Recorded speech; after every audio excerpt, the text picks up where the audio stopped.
Hi guys, it's Dr. Sam Price. I'm a licensed naturopathic physician. I'm an expert in natural medicine. Through my Facebook Lives, my videos, my concierge practice, my best-selling book, and my courses, I help you bridge conventional and alternative medicine to transform your illness into wellness. It's Naturopathic Medicine Week, one of my favorite weeks of the year. About 5 years ago, the Senate passed a resolution that the second week in October is designated as Naturopathic Medicine Week. So what I try to do during that week is to promote awareness of our medicine. And today what I thought I would do is talk about how I became a naturopathic physician. So it kind of didn't start out that I wanted to be a naturopathic physician, believe it or not. I knew from a very early age that I wanted to be a doctor. My teacher asked me to do a report on some type of system of the body, and I chose the heart. I was fascinated with the chambers. My report was pretty detailed, and I knew from then I wanted to be a cardiac surgeon. Yes, I wanted to be a surgeon. I knew from a very early age I wanted to be a doctor. So I studied really hard. I got really good grades. In high school, I went to a magnet program, Benjamin E. Mays High School in Atlanta, Georgia. Woo, woo, go Raiders! I was in the marching band. I played soccer. Hi, Dr. Danny. Nice to have you on right now. It's Naturopathic Medicine Week. I hope you're sharing about our medicine. I'm just telling about my journey to naturopathic medicine and how I became a naturopathic physician. So I wanted to be a cardiac surgeon. I studied really hard. I was in Jack and Jill, president of Jack and Jill Atlanta chapter. Shout out to my Jack and Jillers. I did marching band. I was in the National Honor Society. I did JROTC. I was top in the battalion. So I really had a good foundation and I knew where I wanted to go.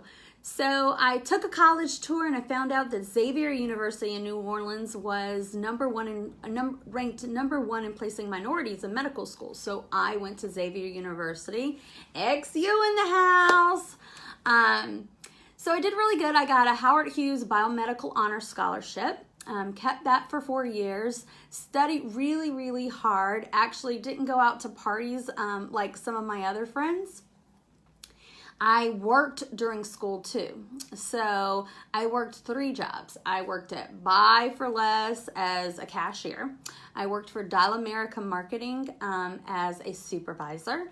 And I worked at Pizza Hut as a shift manager. So during this time, I would have to go to class and then go to work. Well, if you work at Pizza Hut long enough, you get tired of the pizza. So on my way to Pizza Hut for work, I would stop by Smoothie King and I would get a all strawberry smoothie.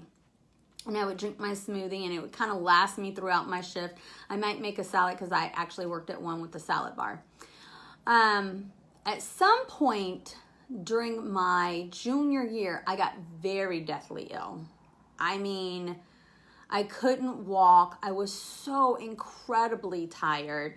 I missed an entire week of school, and this is unheard of. I'm type A personality. Help all my friends with their homework and my homework. So since I missed a week of school, my friends were like, yo, what is going on? Something is wrong. They came to my apartment, encouraged me to go to the emergency room. I was diagnosed with pneumonia, went home with probably a Z-Pack or something like that. Took it, did not get any better. My mom called in the cavalry, which was my aunt who lived there. She was very good about not staying in my business and whatnot, but she came over and had a chit chat with me. I was in my same gray Xavier t-shirt that I had been in for a week. I probably smelled awful. I remember her offering her a glass of water, and I had a glass of water, and I literally projectile vomited the water. And she was like, no, something's wrong. When I say that I was so tired, I did not want to get out of bed and go to the bathroom. I was tired. I was vomiting. I probably lost 35 pounds in that 1 week alone. She basically made me get in the car with her in my nasty Xavier shirt and everything. We went back to the emergency room, and I remember the doctor opening the curtain and saying, oh, you have hepatitis. Well, excuse me. I don't do drugs. I'm not promiscuous. What are you talking about? There is a hepatitis that is self-limiting. It's hepatitis A. You get it from fecal-borne contamination of food products. And I was the third diagnosed case in New Orleans that year, and it came from strawberries that were imported from Mexico to the Smoothie King, where I was actually drinking my smoothies. So I was like, okay, you know, it's junior year. I've already lost a week. I haven't been at work. I haven't been at class. The junior year, for you guys who don't know, is really important. We're taking MCATs. We're applying to schools. It's really, really important for your next journey in going to medical school. And remember, I went to be a cardiac surgeon. So I said to the doctor, okay, cool. What do I need to do? Do I need to have surgery? Do I need to take a pill? What do I need to do? I can do that. Well, I did not like the answers. So we went to the gastroenterologist, and they told me that I needed to kind of let my body heal itself. So there was nothing that I could do. They also told me that it was going to take several months for me to get better. I didn't like that answer either. So I was quarantined at my aunt's house on the 3rd floor. I had to have certain silverware so I wouldn't spread anything to anybody else. I guess I was still in the contagion phase. I remember that my mom sent me a book. It was like natural healing or something like that. And I didn't have anything else to do because my teachers wouldn't send work home. They really wanted me to just kind of rest and do what I needed to do to heal myself. So I read that book.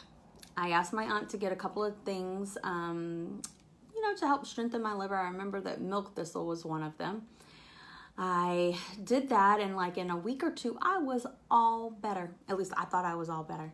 So I begged my aunt to take me back to the doctor. She took me to the doctor, and they ran labs. They said that I was all good and I was cleared to go back, and I couldn't wait to share what I had done. I was like, I healed myself in less time than you thought. And they poo-pooed it. They were like, oh, you're young and you rebound really quickly. But I knew in my heart that it had to do with the natural medicines and things that I had done from the book. In the back of the book, it talked about a naturopathic medical school, a school that actually grants an actual naturopathic medical degree. Doctors who actually use natural medicine in order to heal. But on its own and in conjunction with other medicine. And I absolutely was fascinated with this. So Dr. Carmichael was my pre-med advisor at the time at Xavier University. So I went to him and I was like, hey, what do you think about this? And he said, oh, that's quackery and you're going to have to live on the West Coast and I don't advise that. So it kind of really burst my bubble and I had to really think about it for a while. So I did. I still applied to medical schools, but I just knew in my heart that this is what I wanted to do. So I kind of took a little leave after I graduated from Xavier. I was a flight attendant for a couple of years, and I asked a lot of people, like, what do you think about this medicine versus this medicine? And my confirmation was that everybody that I talked to really wanted to understand more about natural medicine. They wanted a physician that was very versed in natural medicine. So I applied to Southwest College of Naturopathic Medicine in Tempe, Arizona. I was accepted. I flew around for a little while longer. Hey, Dr. Tracy, it's Naturopathic Medicine Week, and I'm telling my story. Thanks for joining. So after I was accepted, I deferred for a little while because I wasn't done flying around, and I really enjoyed my career as a flight attendant. So finally, they were like, hey, look, if you don't come on, you're going to have to do this application process over again. So I did. I came, and it was an amazing journey. The first 2 years of naturopathic medical school is just like any other medical school. You focus on your basic sciences. So yes, absolutely. Anatomy, physiology, you do all of your core basic sciences, biochem, that kind of stuff. Then we take your licensed naturopathic physician, will take basic science boards. And at SCNM, we take basic science boards after our second year. And then you need to pass those basic science boards in order to really kind of go into your next step of clinic. You can shadow and everything, but to do your next step of clinic, you need to pass those boards. You also have to pass a clinic entry exam to make sure that you're safe to see patients. So after you do your second year, then your third and your fourth year of naturopathic medical school is more concentrated into our modalities. So botanical medicine, homeopathy, medical biochemistry that involves like the coenzymes, and acupuncture was did acupuncture while I was in medical school as well. After your fourth year, after you've been in clinic, you've rotated through whatever different disciplines you want to. So private clinics, hospitals, with private practitioners. I actually was very fortunate that I had an aunt in New York that was very, very close with the the chief of family medicine at Jamaica Hospital in Queens, New York. So my school and my aunt and the hospital, Dr. Alan Roth, thank you very much. He was very supportive, and they created a program where I was allowed to rotate through the family medicine residency program. So I literally had finished my courses at Southwest, or at least enough for that quarter of that semester, and I rotated through the family medicine residency program there. So I got to be in the hospital and see that aspect of what patients go through in the hospital. And my time there was very interesting. So it wasn't like I'm prescribing drugs there. I was there as a naturopathic physician. So an attending and I, or whoever, would go in together, and we would get the history, go back to our attending, and kind of put our plan together. So I remember that we went in with a baby with eczema, and the parents were just distraught. I mean, the baby was covered, and I don't like peds at all, but I remember this vividly. So we go back to the attending, and the attending is like, okay, so what do you want to do? And I think that the person that I was with was like, oh, I'm going to give Eladril and blah, blah, blah. I was like, well, why can't we just change the diet? They said that they're giving the baby, milk all the time. I was like, why don't we just take them off of milk and see how that does? And I remember the other person turning to me and saying, well, then what are they going to do for calcium? And the attending looked at her a little bit strange and was like, there are other forms of calcium, and asked her what other forms of calcium there were.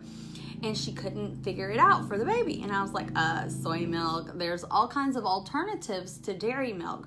So instead of actually doing the Eladril that time, the attending allowed us to do a dietary and have the baby come back in a week. And in a week, that eczema was cleared. And it was amazing. It was validation for my naturopathic medical training. And I was so excited to see this for this family and for this baby. It was amazing. So then after I graduated, I actually did a residency with Peter D'Adamo. He's the author of Eat Right for Your Blood Type. He is an amazing man. He's a genius. He codes. He does a lot of different things, but he poured into me during my residency and really taught me about he's an elder in our profession, is what we call it. So one of the ones that has really gotten some of our things passed down through the generations. Hey, Kevin, thanks for joining.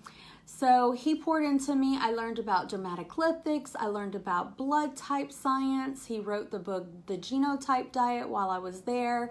And I really learned a lot of strategies to use medicine and herbs and therapies and things that don't necessarily cost a lot of money, or hydration, and just poured into me. And I so appreciated that.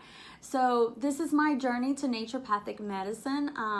After my residency, I opened a practice in Connecticut, and then I kind of went back and forth to Connecticut and Atlanta. Finally ended up getting married to a man that I met on eHarmony, Sean Price, and we were married within 6 weeks, and then I opened my practice here in Ann Arbor, Michigan. So that is my story. I hope you guys enjoyed it. I'm Dr. Sam Price.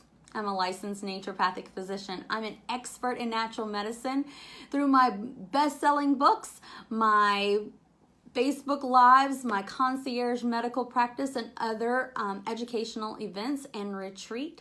I help you bridge conventional and alternative medicine to transform your illness into wellness. I want you guys to go to my website and check it out. I have amazing services that you guys are welcome to take part in. It is Naturopathic Medicine Week, and I have a big announcement coming up. I'm going to do the announcement on Instagram, so you need to go to Dr. Sam ND. That's DrSamMND on Instagram. Start following me, and later on in a couple of hours I have a big announcement, and I'm going to share that with the Instagram folks. So I hope to see you guys there. Have a great day. It's Naturopathic Medicine Week. Yay!